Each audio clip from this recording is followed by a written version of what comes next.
Hey, I'm going to share some thoughts and video links with you guys. I'm going to read a quote from Alexander Solzhenitsyn, a gentleman who lived in the Soviet Union and experienced the whole transition to communism in Russia and actually had to spend time in the Gulag. And he wrote a book about it, and I hope that you take the time to read this book because it's very similar to the times that we're living in now. And this is a famous quote from his book, and it's good to ponder this quote. He says, "How we burned in the camps later, thinking what would it have been like if we just attacked every security operative when he came out at night to make an arrest. What would it have been like if he had been uncertain whether he would ever see his family again? Or if during periods of mass arrests, as for example in Leningrad, when they arrested a quarter of the city, that people just simply had weapons in their lairs. Instead of being afraid at the bang of the downstairs door and of every step on the staircase, they understood they had nothing to lose if they boldly set up an ambush of half a dozen people with axes, hammers, whatever they could find. The organization would very quickly have suffered a shortage of officers and transport, notwithstanding all of Stalin's thirst. The cursed machine could have ground to a halt. If we didn't love freedom enough." Think about that. He's admitting that they didn't love freedom enough. And even more, we had no awareness of the real situation. We purely and simply deserved everything that happened to us because we were not aware of what was really happening. Sound familiar? People, we're in there right now.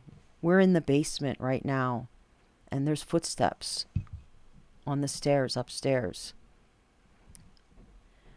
We're in serious trouble, and I'm not being dramatic, and I'm not exaggerating. The signs are all around us. The cancel culture, and that's what they do first, these communists. They demonize the people who are speaking out. They demonize the people who are standing up for freedom.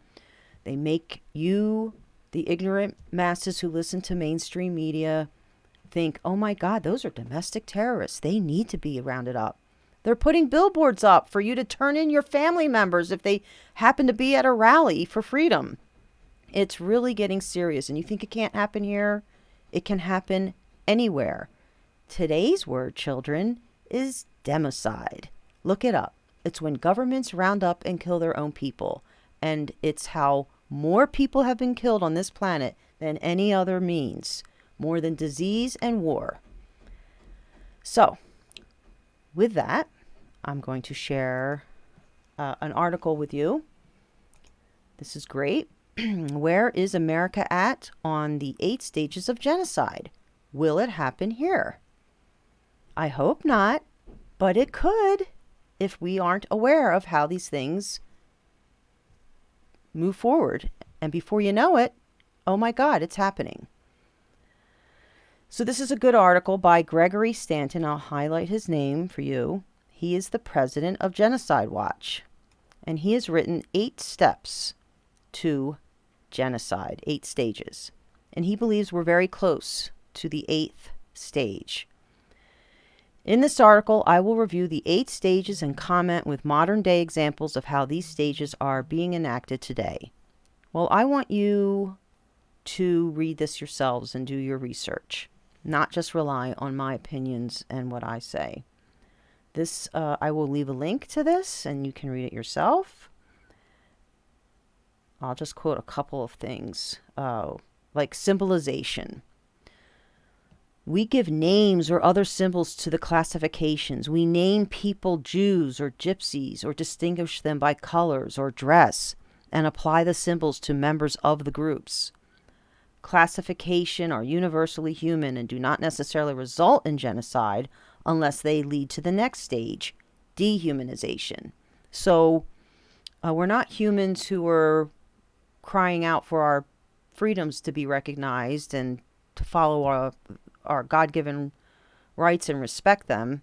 No, we're insurrectionists, we're domestic terrorists, we're white supremacists, we're extremists. Okay, the names are out there. They've been out there for a few years now.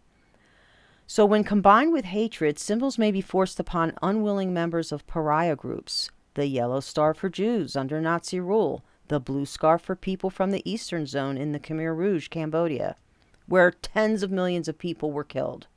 Horrific. All right. So then the next step is dehumanization. After that is organization. Genocide is always organized, usually by the state, often using militias to provide deniability of state responsibility. So that's interesting. The next one is polarization. Extremists drive the groups apart. Hate groups broadcast polarizing propaganda. Now this can go in both ways, but I want you to be aware of how it works. So we can say, no, we're not letting this happen. Then there's preparation. Then there's extermination. And afterwards, denial that it even happened. All right? I will leave a link to this article. And now I want you to see a YouTube article that I also, it's not a YouTube article, sorry, it's a YouTube video. Innocence Betrayed. This is a gun control film. This is a great video to watch.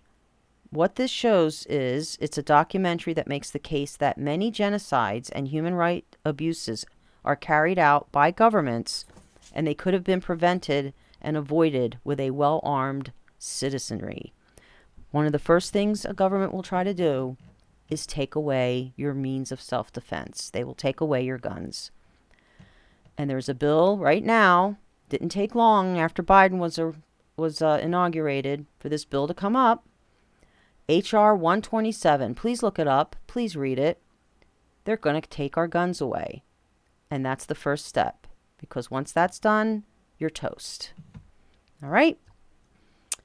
I'm sure I'm preaching to the choir here, but here are some things you can share with others who maybe are on the fence about these things. So I will leave this link.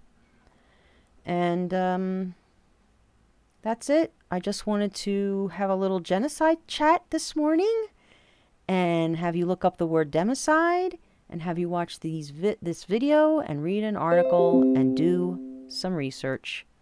And in spite of that, stay strong, have a spiritual day, talk to God. Trust me, talk to God and ask the Almighty Source to be with you and guide you, because your prayers will be answered. He who knocks, the door will be open. It's true. All right. So have a great day. And I'll probably see you this Sunday with my Henry Knox series.